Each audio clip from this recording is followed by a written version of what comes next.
Bismillahirrahmanirrahim. Assalamualaikum warahmatullahi wabarakatuh. Alhamdulillah wassalatu wassalamu ala Rasulillah Muhammad ibn Abdillah.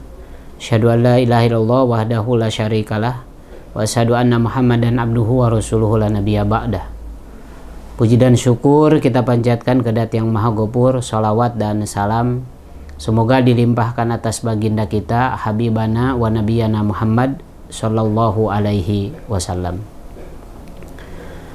Sebagai umat Islam, sebagai umatnya Rasulullah Shallallahu Alaihi Wasallam, maka kita harus memaksimalkan diri untuk mencintainya.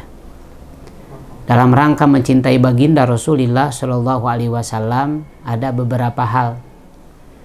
Dalam rangka kita merealisasikan kecintaan kita kepada baginda Rasul. Karena kalau kita bertanya apakah Rasul cinta kepada kita, jelas kecintaan Rasulullah SAW kepada umatnya sangat luar biasa, sangat banyak sekali. Minad dunya ilal akhirah, dari sejak dunia sampai ke akhirat. Yang menjadi permasalahan adalah bagaimana cara merealisasikan kecintaan kita kepada beliau. Maka ada beberapa hal, diantaranya yang pertama adalah man ahabba syai'an aksaro min dzikri.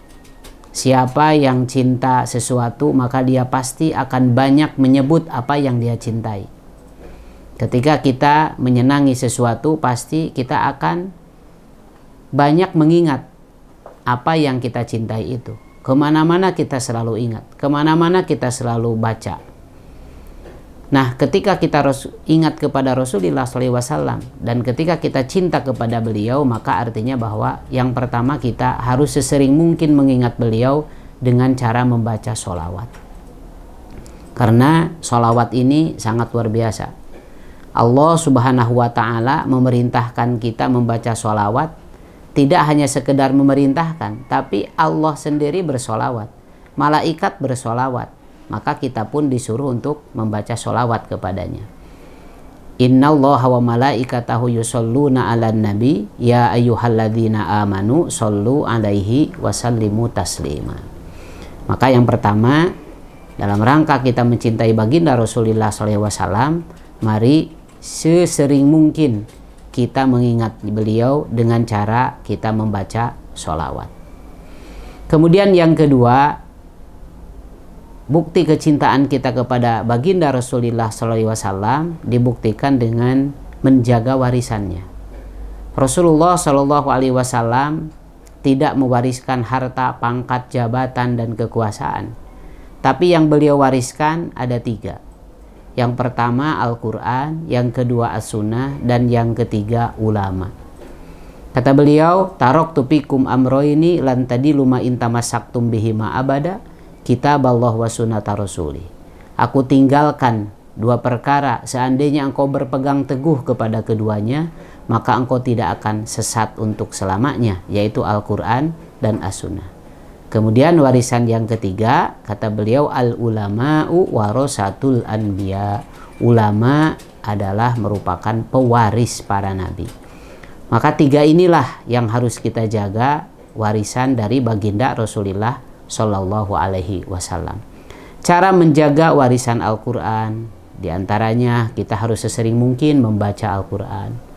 Kemudian juga kita harus memahami isinya. Kemudian juga kita harus melaksanakan ajarannya. Hadis juga demikian. Banyak kitab-kitab hadis yang tersebar, yang disusun oleh para ulama. Kita bisa membacanya dan mempelajarinya. Seandainya pun kita ada keterbatasan untuk bisa memahami Al-Quran dan As-Sunnah, maka ada ulama, yaitu warisan Rasulullah SAW yang ketiga ini. Maka dengan cara kita belajar kepada masyayikh, kepada guru-guru kita, sesungguhnya kita sedang belajar kepada baginda Rasulullah SAW, karena para ulama adalah warisannya. Kemudian yang ketiga, cara merealisasikan kecintaan kita kepada baginda Rasulullah Shallallahu Alaihi Wasallam yaitu dengan mencontohnya. Di dalam surah Al-Fat ayat akhir Allah Subhanahu Wa Taala berfirman, A'udzubillahi minasyaitonirrajim. Bismillahirrahmanirrahim. Muhammadur Rasulullah walladzina ma'ahu asyidda'u 'alal kuffar ruhama'u bainahum tarahum ruka'an sujada yabtaguna fadlan minallahi wa ridwana simahum fi wujuhihim min asaris sujud. Muhammadur Rasulullah walladzina ma'ahu asyidda'u 'alal kuffar. Yang pertama, sifat Rasulullah dan juga para pengikutnya adalah asyidda'u 'alal kuffar, keras, tegas terhadap segala bentuk kekafiran. Ruhama'u bainahum, akan tetapi saling mencintai di antara mereka. Jadi sifat Rasulullah SAW dan para pengikutnya, yaitu para sahabat, adalah pertama asyidda'u 'alal kuffar, tegas dan keras terhadap segala bentuk kekafiran. Sehingga akidah harus tetap kita jaga. Bagaimana Rasulullah SAW pertama diutus oleh Allah untuk menyebarkan ajaran, yaitu akidah. Kemudian yang keduanya adalah ruhama'u bainahum, yaitu saling mencintai, saling menyayangi di antara kita. Karena kita sesungguhnya adalah bersaudara. Siapapun kita, dimanapun kita berada, yang penting kita sebagai muslim itu adalah saudara kita. Maka harus kita selalu menjaga persaudaraan ini. Ruhama'u bainahum. Kemudian berikutnya tarahum ruka'an sujada. Mereka terlihat ruku, sujud, artinya terus beribadah kepada Allah. Apapun yang dilakukannya, apapun yang dikerjakannya dalam rangka beribadah kepada Allah. Aktivitas apapun. Karena kita tahu bahwa ibadah tidak hanya sekedar sholat di masjid tentunya. Ibadah tidak hanya sekedar thalabul ilmi tentunya.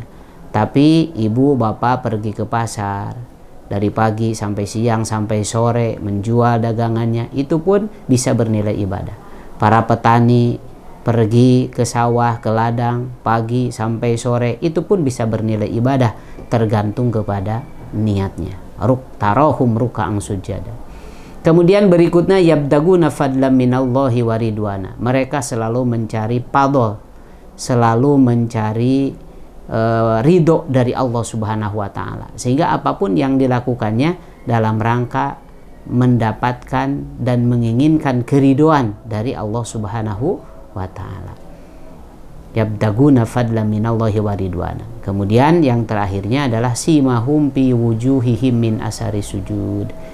Jadi ada ibadah itu tidak hanya sekedar gugur kewajiban. Salah satu contohnya misalkan sholat. Sholat tidak hanya sekedar gugur kewajiban, tapi bagaimana ajaran sholat dilakukan dalam kehidupan sehari-hari. Sholat mengajarkan kedisiplinan, sehingga disiplin tidak hanya sekedar ketika sholat. Bagaimana siswa ketika belajar di kelas berdisiplin, bagaimana ketika karyawan bekerja di kantor disiplin. Itu adalah melaksanakan ajaran sholat. Sholat juga mengajarkan kepada kita ketertiban.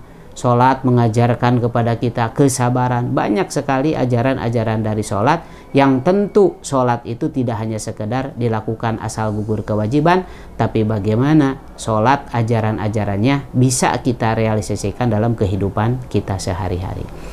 Maka kesimpulannya, marilah dalam rangka kita merealisasikan kecintaan kita kepada baginda Rasulullah SAW, yang pertama sesering mungkin kita membaca sholawat kepadanya.